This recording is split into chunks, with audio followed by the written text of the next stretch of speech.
Hi, this is Osman. I'm an energy healer, yoga and meditation teacher, and an entrepreneur. Be sure to visit my website, yogawellness786.com, for more discussions on contemporary matters that may be of benefit to you in your current everyday challenges, with simple strategies from modern science as well as combined with ancient sciences that could, make small but significant changes in your day-to-day life and experience of life and improve the quality of your life, right?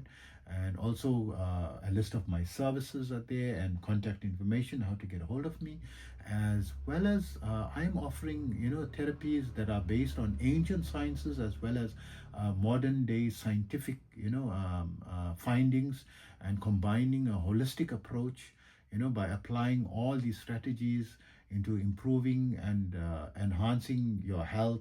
And that being said, it's not a replacement for medical treatment. If you have a medical condition, be sure to consult with a qualified and a licensed medical professional in your locality. Okay. So coming back to the subject of um, decreasing the requirement of sleep, can you sleep fewer hours if you practice yoga meditation? So I would say the answer to that is no. In the past, yes, according to the theory of yoga science, if you practice yoga and meditation, you actually get so restful. You get more restfulness than what you get in sleep, so to speak, right? In many levels, but not in every level, right? So why, if you're getting so much of restfulness, then why sleep? Don't sleep. Just meditate. Leave sleep out completely, right? So people the most advanced meditators still sleep, right? Unless those are in the mountains and in the Himalayas and they claim to not sleep, but I haven't met, people that don't sleep at all, right?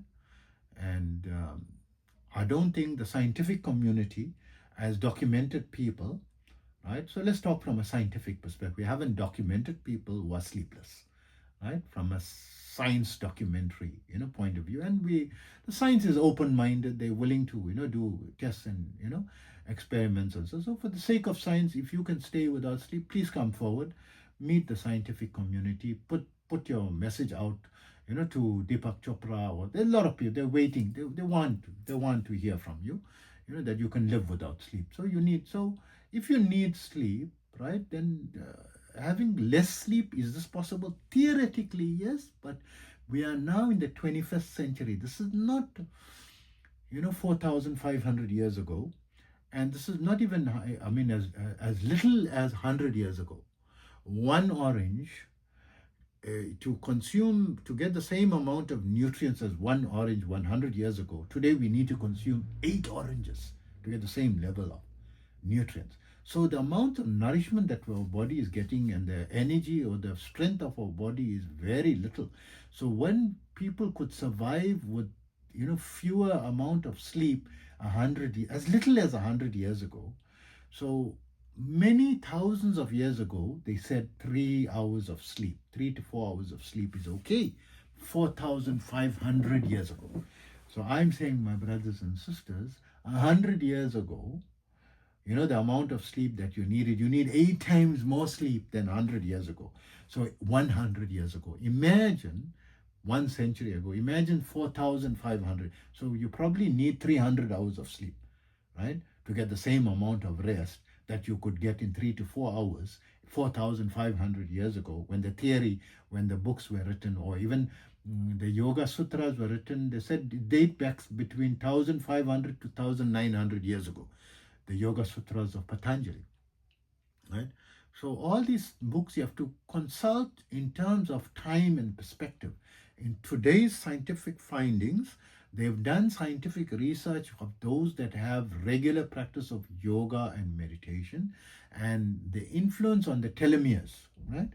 The epigenetics, study of epigenetics is now a new trending modern day 21st century science that only came about a few years ago, a decade or so ago, right? The intensive findings and modern day findings and applying it into everyday life and longevity. that those who are well established in yoga practice and meditation, when they decrease the sleep to 2 to 3 hours a day, it has a negative influence on the telomeres. And if they practice 7 to 8 or 7 to 9 hours a day, this is what you require. You cannot have less than that amount of sleep, right?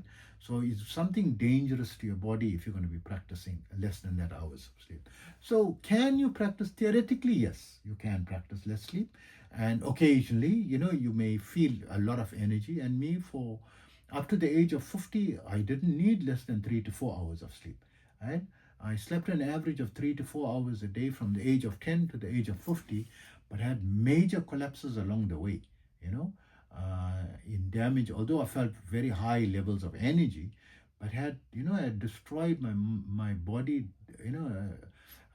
as is expected from modern day science. We find, from epigenetics, that there is this markers that are indicative of long-term problems. So let's take a very good example of Sadhguru, who claims he never used to sleep more than 2 to 3 hours a day, for decades, 30, 40 years, right? But he's still, in my opinion, from a yoga sciences point of view, although he's got the big white beard and long hair and look like someone who's elderly and old, but from a yoga sciences point of view, he's very young, right? He's in his 60s and already getting the type of illnesses. 2 or 3 times he got seriously ill and himself couldn't heal himself. He needed to take a time out once, when he was in New York City, and spend time, meditating and resting, right? And he was discussing this in the Joe Rogan show, right? And this subject, and Joe Rogan was hinting that maybe you are tired. He said, no, not tired, denying it, right? But the science of epigenetics, very clearly, Dr. Deepak Chopra says the markers are there. You're putting yourself at a higher propensity for a stroke, or, compromising your immune system, right? And you got some type of infection that, you're struggling to get out of because your markers are high, right? So, science is let's be respectful of Sadhguru, right? And let's be respectful also of Dr. Deepak Chopra. So can we say that Dr. Deepak Chopra is superior to Sadhguru? In a science perspective, yes.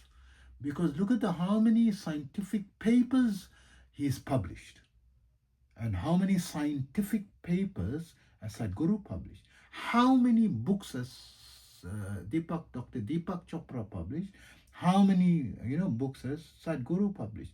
How much of academic knowledge and advancement has Dr. Deepak Chopra made in the academic field, and how much of academic knowledge does Sadhguru have, where he himself claims he is of zero knowledge? And even when he went to university, he wasn't focusing on knowledge. His knowledge, although he seems knowledgeable because of his state, right, and photographic memory, due to having attained the enlightenment level, or the gamma frequency, right? He resonates in the very easily in the gamma frequency due to the advanced levels of sustained yoga level that is attained. So it seems like magical to us, right, or to you, right? But it's not magical. So please, sleep 7 to 9 hours, right, on average. Now and then, if you go through periods of less sleep, if you're practicing yoga meditation, you can recover, but don't sustain it for long periods. Make it not the norm or a regular practice. Make it very exceptional circumstances that you will go below 7 to 9 hours of sleep. Okay, so I'm repeating this video. I did make a similar video, but I'm reiterating it, more as a message to myself, than to you, but also to those who are seekers and enjoying the advanced levels of yoga and meditation and the higher energy levels, and feeling that you're not needing that sleep, but you are damaging yourself. Don't damage yourself. you know you should easily attain 120 years old as a yoga and meditation, as a yoga practitioner. And I've damaged myself and compromised much of my um, you know possibility of attaining easily 120 years. And I've decreases that, and also I've decreased it by giving of my energy in energy healing, giving of my life force energy. And I'm not too troubled about it, because if I saved a life, a single life, and I saved many lives, I feel it's worth sacrificing my life to save even one life. And it's as though I get the reward of of all of mankind, of 8 billion lives currently, right? All of mankind, by saving one life. That's how I see it. From that perspective, so it's fine. But I've got so much of energy and I tapped into it.